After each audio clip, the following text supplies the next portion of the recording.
Bismillahirrahmanirrahim. Assalamualaikum warahmatullahi wabarakatuh.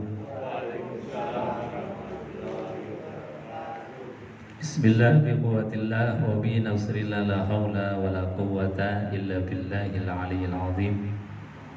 Rabbi israh li sadri wa yassir li amri wa hlul 'uqdatam min lisani yafqahu qawli. Qala Allah ta'ala fi kitabil karim wa huwa asdaqul qailin. A'udzu billahi samil alim minasyaitonir rajim. Bismillahirrahmanirrahim. Ya ayyuhalladzina amanu taqullaha haqqa tuqatih wa la tamutunna illa wa antum muslimun.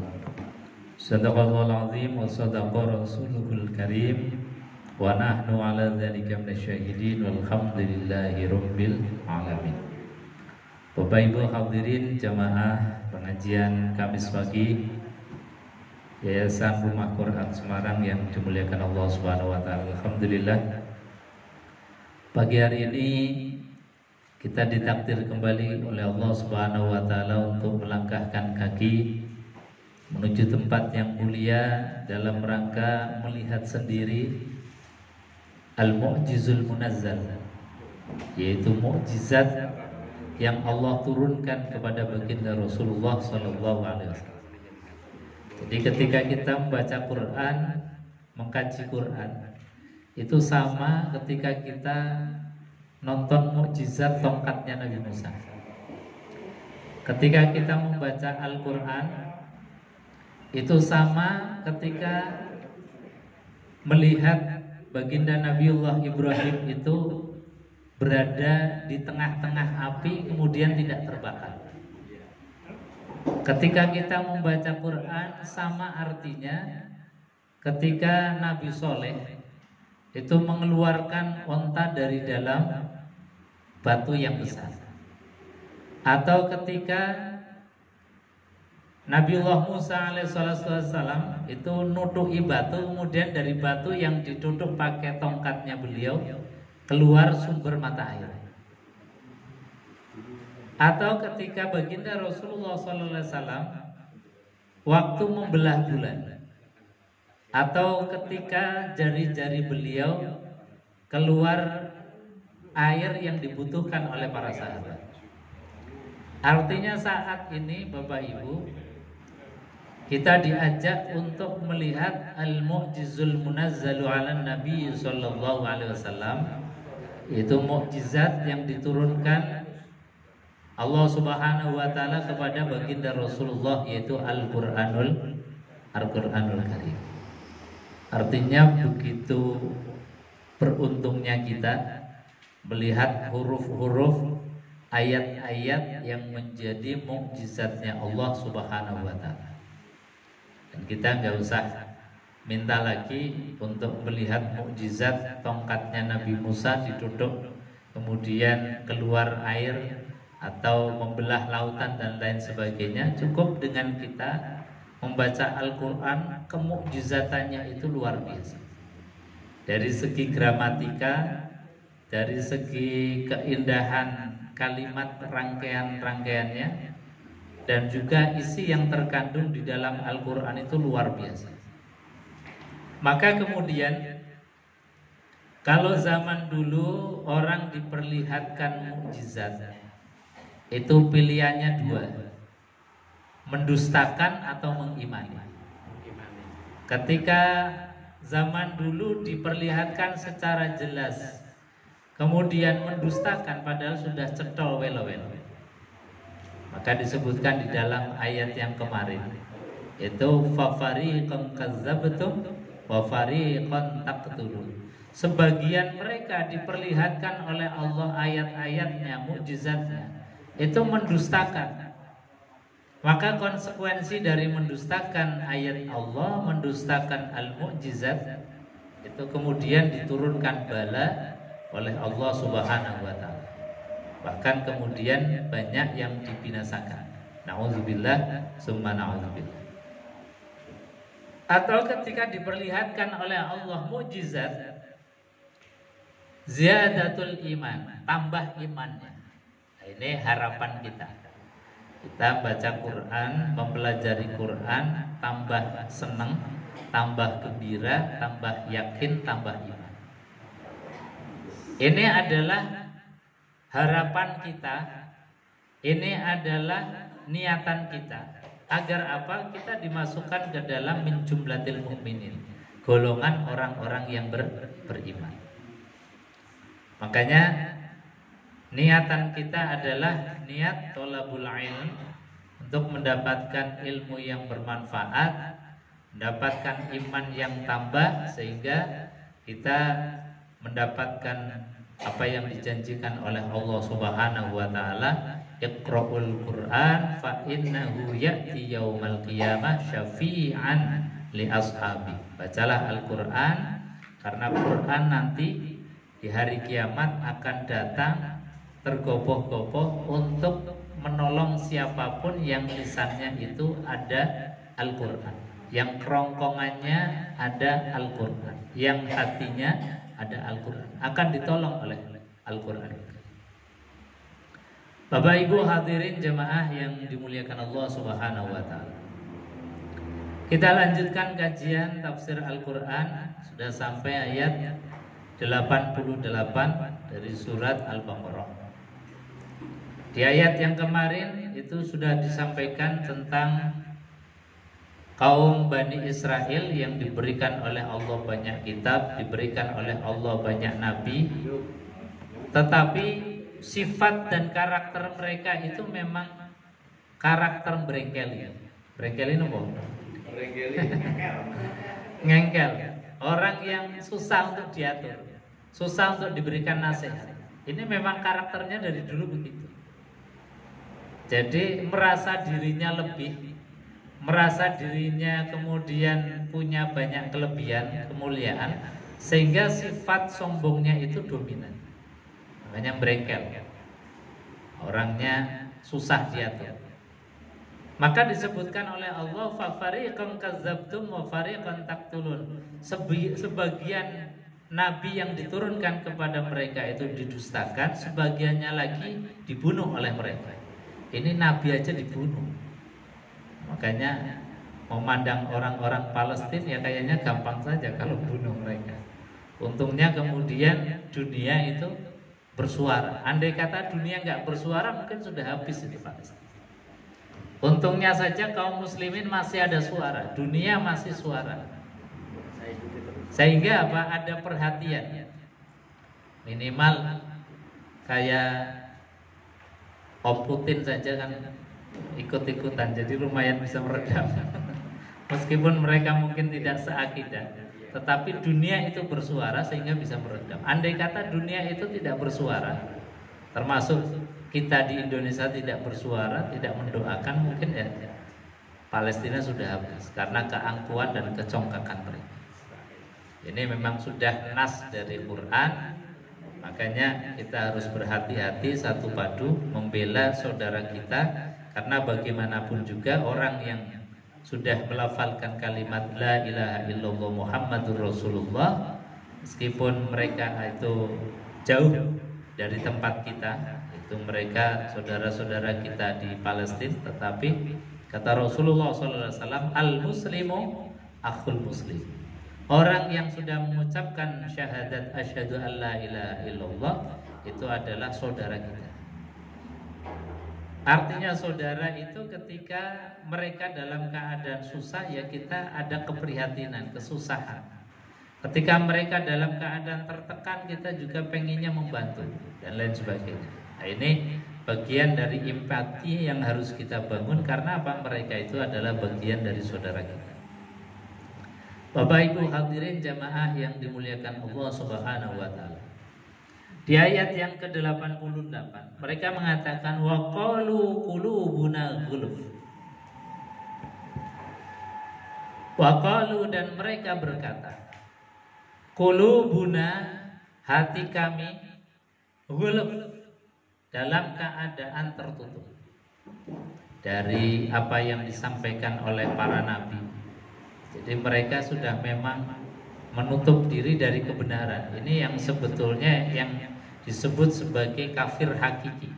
Sebagaimana di awal surat Al-Baqarah, innal ladzina kafaru sawa'un 'alaihim a andartahum am lam tundirhum la yu'minun.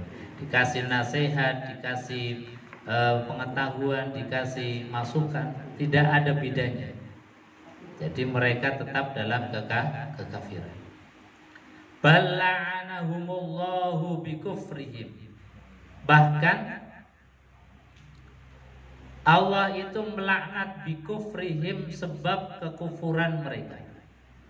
Jadi kufur yang disebabkan karena kadzabtum, ada sifat mendustakan apa yang dibawa oleh para nabi, para rasul, dan termasuk mendustakan baginda Rasulullah Sallallahu Alaihi Wasallam.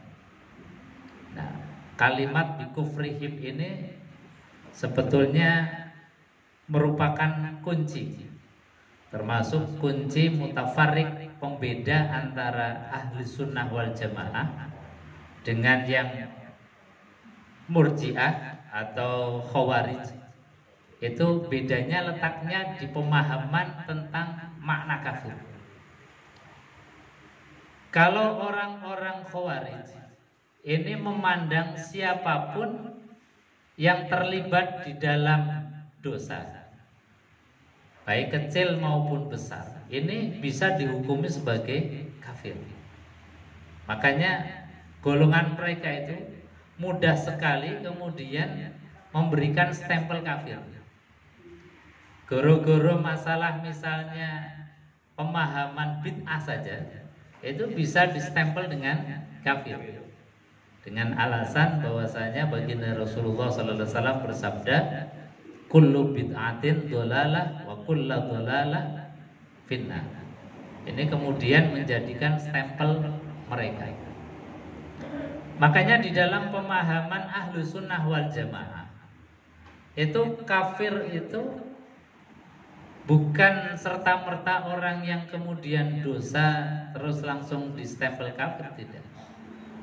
Tetapi dosa yang disebabkan kadzabtum, disebabkan karena mendustakan para nabi, mendustakan para rasul, mendustakan ajaran atau kitab yang dibawa oleh para nabi, para rasul. Nah, itu baru kemudian bisa dicap sebagai kafir yang khalidina fiha abadan. Maka di dalam khasanah peradaban ini menjadi hal yang makna kafir itu kemudian menjadi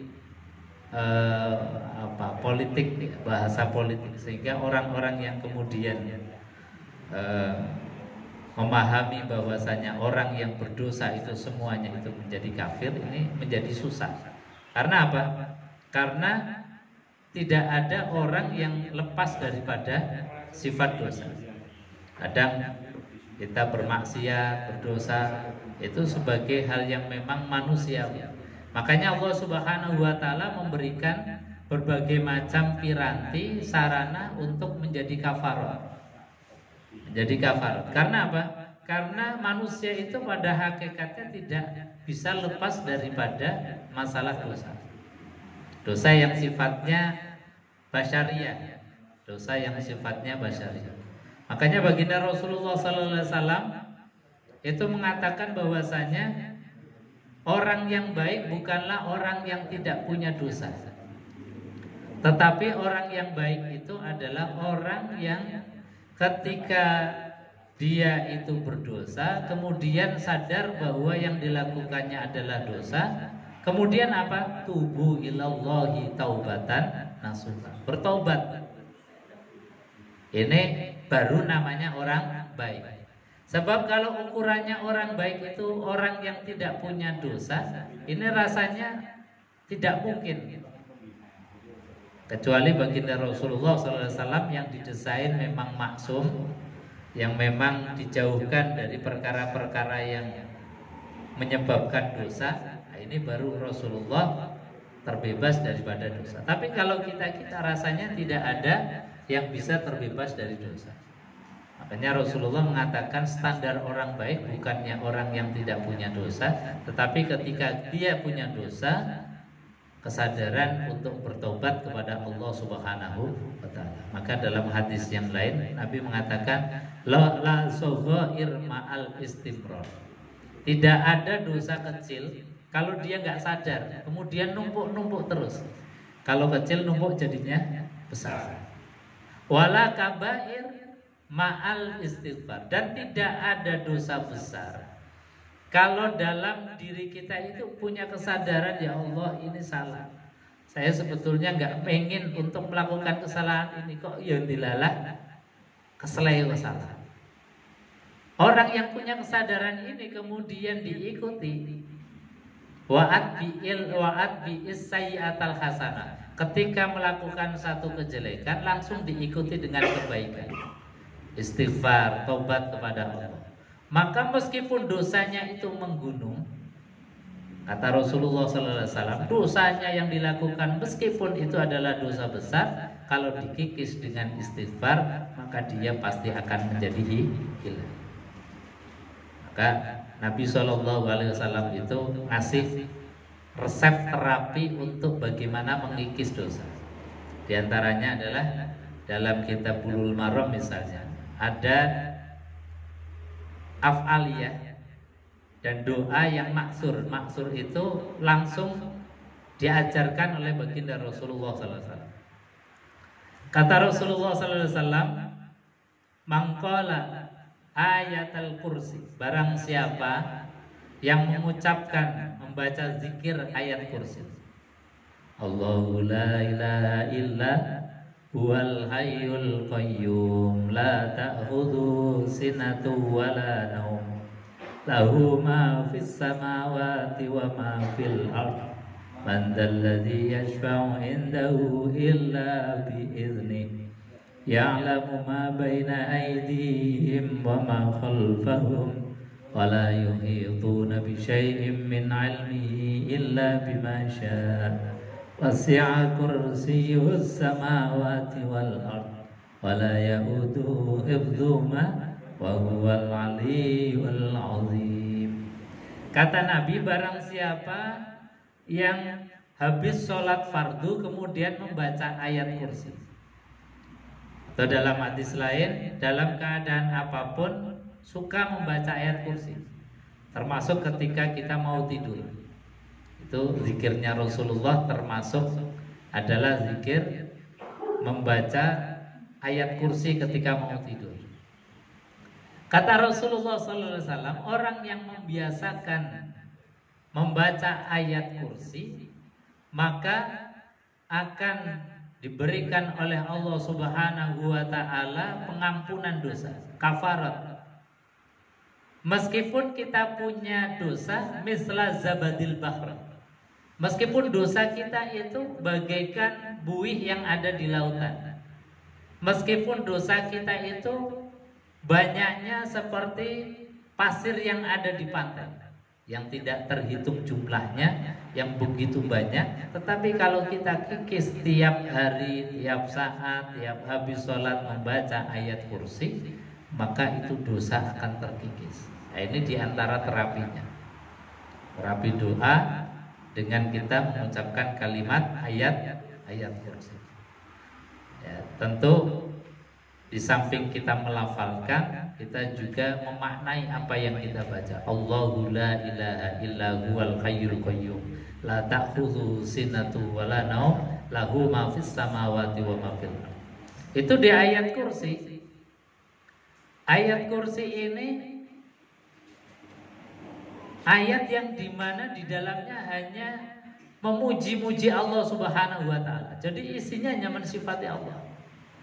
Mensifati Allah, Allahu la ilaha illa huwal hayyul qayyum, zat yang hayyu, maha hidup, qayyum dan maha berdiri, maha untuk berdiri sendiri. La ta'khudhu sinatu wala naum, yang Allah itu tidak tidur, tidak mengantuk. Jadi ini sifat-sifat Allah Subhanahu wa taala. Kita tidak minta istighfar, tidak minta maaf saja, dengan menyanjung memuji Allah Subhanahu wa taala diberikan ampunan oleh Allah Subhanahu wa taala. Jadi memang doa yang terbaik itu sebetulnya doa yang di dalamnya hanya memuji Allah Subhanahu wa taala. Ya kadang-kadang saking kurang maremnya kita doanya kebanyakan hadzun nafsi. Ya Allah, pengen rezeki yang banyak, yang padahal kadang-kadang orang rezekinya banyak belum tentu malah jadi iya, boleh saja. Wong Allah itu menyuruh ud'uni astajib lakum.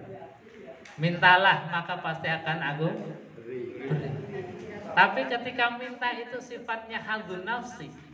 Yang kita ini minta harta, kadang-kadang malah dikasih harta, justru harta itu bisa melupakan Allah Subhanahu wa taala. Kita minta banyak, minta anak, malah justru anak menjadi fitnah. Tapi kalau kita itu dalam doa hanya memuji Allah Subhanahu wa taala, Allah itu ngasih sesuai dengan standar kebutuhan kita dan kebaikan kita. Nah, ini untungnya. Makanya di dalam ibadah-ibadah apapun itu kan, yang doa yang diajarkan Rasulullah itu hanya pujian-pujian semata. Kita misalnya sholat, takbiratul ihram itu isinya pujian. Kemudian doa iftitah semuanya pujian dari kabira walhamdulillahi katsira wa subhanallahi bukrata wa asila inni wajjahtu wajhiya lilladzi fataras samawati wal ardh sampai akhir. Itu tidak ada satupun dari doa iftitah yang untuk kepentingan diri kita sendiri. Itu isinya hanya memuji kepada Allah. Memang ada doa iftitah yang lain yang itu untuk kepentingan kita. Misalnya Allahumma ba'id baini wa baina khotoyaya kama ba'adta bainal masyriqi wal maghrib. Ya Allah, jauhkanlah kejelekan bagaikan engkau menjauhkan arah timur dan arah barat. Itu sudah hadzun nafsi, kepentingan kita. Tapi yang terbaik, makanya guru-guru kita, ulama kita ketika mengajarkan doa iftitah, itu kan dari kecil kita hafalnya apa? Kabiro walhamdulillahi katsira. Kalau Allahumma ba'id baini hafal belum? Kebanyakan hafal. Karena apa? Dipilihkan oleh guru-guru kita itu doa iftitah kabiro walhamdulillahi katsira. Kenapa? Karena sirriahnya doa iftitah kabiro itu isinya hanya memuji Allah Subhanahu wa taala. Kita haji umrah itu juga doanya ketika baru di miqat kita ikhram, yang diucapkan adalah kalimat talbiyah. Talbiyah dari awal sampai akhir tidak ada untuk kepentingan kita. Isinya hanya pujian. Makanya nanti Pak Kirman bulan depan umrah itu awal yang ketika diucapkan kalimat talbiyah labbaik Allahumma labbaik labbaik la syarika lak labbaik innal hamda wan ni'mata laka wal mulk la syarika lak. Itu isinya muji. Makanya doa terbaik itu sebetulnya adalah doa yang isinya hanya memuji kepada Allah Subhanahu wa taala. Maka siapa saja yang habis sholat kau kemudian membaca ayat kursi, yang ayat kursi itu hanya memuji kepada Allah Subhanahu wa taala, itu merupakan kafarat, penutup min jami'iz dzunub, dari semua dosa. Meskipun dosa itu misla zabadil bahri, itu bagaikan buih yang ada di lautan atau pasir yang ada di pantai. Tapi kalau kita kikis dengan membaca ayat kursi, insya Allah dosa-dosa kita itu habis. Jadi kembali bahwa bala'anahumullahu bikufrihim, bahwasanya Allah melaknat bikufrihim disebabkan karena sifat kufurnya mereka, kafirnya mereka. Kafir yang tadi dalam makna ketika didatangkan nabi didustakan, ketika didatangkan mukjizat kemudian didustakan, ketika didatangkan kitab kepada mereka, panduan hidup kepada mereka, mereka kemudian seperti ayat-ayat yang dulu itu disifati oleh Allah Subhanahu wa taala bahwasanya mereka itu memilih-milih ayat. Kira-kira kalau ayatnya itu mengenakan dipilih, kalau kira-kira ayat itu merusak eksistensi mereka atau mereka menjadi bahaya atau kepentingan mereka itu kemudian tidak terakomodir, nggak dipakai itu ayat. Ini sebentar lagi menjelang pemilu biasanya banyak yang milih-milih aja. Yang kira-kira menguntungkan dipakai ayatnya, yang nggak menguntungkan kemudian ditinggalkan. Padahal itu bagian daripada ujian dari kita. Maka termasuk kita yang menjadi supporter, yang menjadi penonton ini juga bagian dari ujian. Ujian yang kadang-kadang kita sebagai supporter saking gemesnya kemudian ikut-ikutan bully mereka. Yang baik kemudian ditutupi kebaikannya, yang yang jelek dipoles sehingga menjadi baik. Ini juga bagian ujian kita. Ujian kenapa? Karena Quran mengatakan bahwasanya i'dilu huwa aqrabu littaqwa. Berbuat adil. Adil itu ya proporsional. Yang baik dikatakan baik, yang buruk dikatakan buruk. Ini namanya adil. Bahkan Quran mengatakan bahwasanya wala yajrimannakum syana'anu qaumin ala ta'dilu. Wala yajrimannakum, janganlah kebencianmu terhadap suatu kaum. Ini pasti ini akan banyak terjadi. Jadi kadang karena benci beda pilihan, beda dukungan, beda bendera, beda bolo, kemudian menjadikan kita tidak adil. Maka ini satu ujian betul dari Allah Subhanahu wa taala, oleh Allah datangkan untuk kita. Kata Allah, wala yajrimannakum, dan janganlah kebencianmu syana'anu qaumin terhadap suatu kaum. Allah ta'dilu, menjadikan kalian itu tidak bisa berlaku adil. Ini harus kemudian tantangan. Perintahnya Allah di akhir ayat tadi, i'dilu huwa aqrabu littaqwa. Maka berbuat adillah, karena adil itu mendekatkan kepada sifat takwa. Jadi ya ini menjadi pesta demokrasi, yang penting kita happy, senang, pokoknya nggak usah tukaran, ya bully-bulian dikit nggak apa-apa lah. Jadi kalau kita misalnya jadi pendukung untuk bully-bulian sedikit ya nggak apa-apa. Kadang permainan itu indahnya justru kalau ada saling sliding. Kalau ada saling sliding, saling balapan, saling berebut, itu permainan sepak bola akan semakin indah. Tapi kalau permainan itu kemudian hanya monoton, apalagi kalau dikenal sebagai sepak bola gajah, nah, skornya sudah diketahui atau sudah dimainkan, kemudian pemain main di lapangan itu etok-etok, ini akan nggak enak untuk dilihat. Ya namanya pemain ya harus main dengan all out. Ya kadang-kadang balapan, kadang-kadang slidingan, kadang-kadang bully-bulian. Tetapi setelah itu selesai, maka teorinya Quran sebagaimana dulu, maka harus kemudian kita islah. Quran kan sudah mengatakan wa idz qulna dkhulu hadzal qaryah faqulu minha haitsu syi'tum ragadan wadkhulul baba sujadan wa qulu khittatun naghfir lakum. Wa qulu khittat, dan ucapkanlah khittat, itu artinya rekonsiliasi. Jadi setelah kita itu bermain, setelah jigal-jigalan, habis itu salaman lagi. Nah, itu sudah bisa bagus lah. Jadi kalau kita melihat dari calon-calon yang ada ini, yes, kayaknya saya kira insya Allah Indonesia adem ayem lah.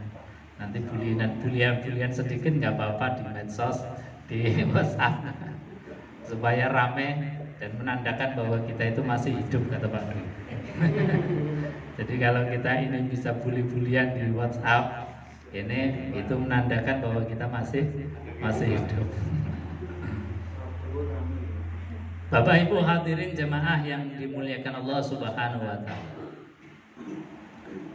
Di ujung ayat ini Allah sampaikan faqalilan ma tu'minun. Maka sedikit sekali dari orang-orang terdahulu yang diberikan oleh Allah kita, diberikan panduan Nabi, diberikan oleh Allah pencerahan para rasul, itu sedikit sekali yang beriman.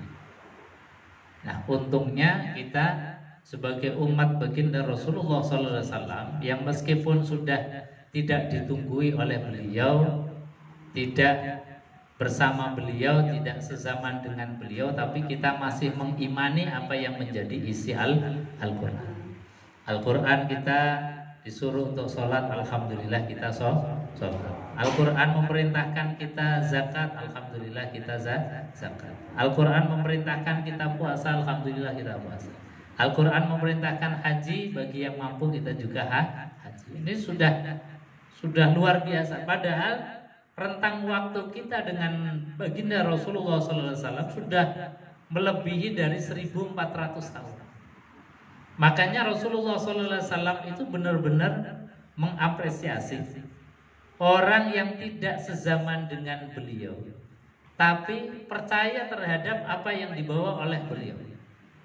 Bahkan ketika Rasulullah mengatakan ini, para sahabat itu sangat-sangat cemburu. Wahai Rasulullah, kami ini menemani engkau, wahai Rasulullah. Suka dukanya bersama engkau. Kami mengimani engkau. Tetapi kata engkau, ada orang, ada kaum yang lebih mulia, lebih utama daripada kami ini. Ya. Makanya kemudian Nabi mengatakan, kalau kalian ini beriman kepada aku, percaya kepada aku, wajar. Karena apa? Karena mendengar langsung ucapan Rasulullah, menatap langsung wajah Rasulullah, diajarkan langsung oleh Rasulullah SAW. Maka ketika beriman ya sangat-sangat wajar. Yang tidak wajar justru ketika tidak mengimani Rasulullah SAW, sudah cetha welo-welo, jelas dengan sejelas-jelasnya, kok masih tidak beriman. Maka ini jelas tidak wajar. Justru yang sangat luar biasa ketika ada orang yang tidak pernah mendengar langsung ucapan Rasulullah, tidak pernah menatap wajah Rasulullah, tidak pernah dididik langsung oleh Rasulullah, tetapi ketika Rasulullah SAW mengatakan, "Shollu kama ra'aitumuni usolli," salatlah kamu sebagaimana kalian melihat aku salat. Ini kan luar biasa. Ini kalau dipahami orang-orang yang pikirannya liberal, ini malah hadis ini menjadikan dalil untuk gak sholat. Karena apa? Perintahnya Rasulullah, "Shollu kama ra'aitumuni usolli," sholatlah sebagaimana kalian melihat aku sholat. Ditanya, kenapa kamu gak sholat? Saya gak bisa melihat Rasulullah. Rasulullah sudah gak bisa dilihat lagi. Makanya saya nggak sholat, karena Nabi perintahnya shollu kama ra'aitumuni usolli. Ini satu pemahaman yang benar tapi salah. Benar secara logika kebahasaan, tetapi makna hakikatnya salah. Yang dimaksud Rasulullah, sholatlah kamu sebagaimana kamu melihat aku sholat. Meskipun kita ini sudah tidak melihat Rasulullah SAW langsung di dalam melaksanakan sholat, tetapi tata cara bagaimana Rasulullah SAW sholat itu dibicarakan, diriwayatkan, disampaikan oleh para sahabat. Sahabat kemudian disampaikan lagi oleh para tabi'in, tabi'in disampaikan lagi oleh para tabi'in secara berurutan, menceritakan tentang bagaimana Rasulullah melaksanakan sholat. Maka sama saja ketika kita mendapatkan pemahaman ilmu dari guru-guru kita, yang guru-guru kita itu kemudian musalsal, nyambung dari guru-gurunya lagi, dari guru-gurunya lagi, sampai dengan para tabi'in, para sahabat. Sama ketika kita melihat Rasulullah SAW itu sholat. Jadi kadang-kadang orang ya memaknai kalimat dengan apa adanya, kelihatannya benar tapi salah. Ya seperti tadi orang-orang yang liberal itu kadang memahami kenapa nggak sholat. Ya saya nggak pernah melihat Rasulullah SAW, karena perintahnya Rasulullah, sholatlah sebagaimana kalian melihat aku sholat. Ini kadang menjadi dalil mereka. Makanya kita itu memahami dalil, baik itu Quran maupun hadis Rasulullah, itu harus musalsal pemahamannya seperti pemahamannya para sahabat, para tabi'in, tabi'in, sehingga penyambung. Karena tidak mungkin Rasulullah SAW kemudian hidup terus membersamai kita, karena Rasulullah SAW itu juga seorang nabi, seorang rasul, seorang manusia yang tentu ada masanya. Beliau hidup juga diwafatkan oleh Allah Subhanahu wa taala. Maka yang tidak mati, yang tidak meninggal adalah ajarannya baginda Rasulullah sallallahu alaihi wasallam. Bapak Ibu hadirin jamaah yang dimuliakan Allah Subhanahu wa taala, saya kira itu untuk mungkin mengantar kajian sebelum barangkali ada yang mau ditanya.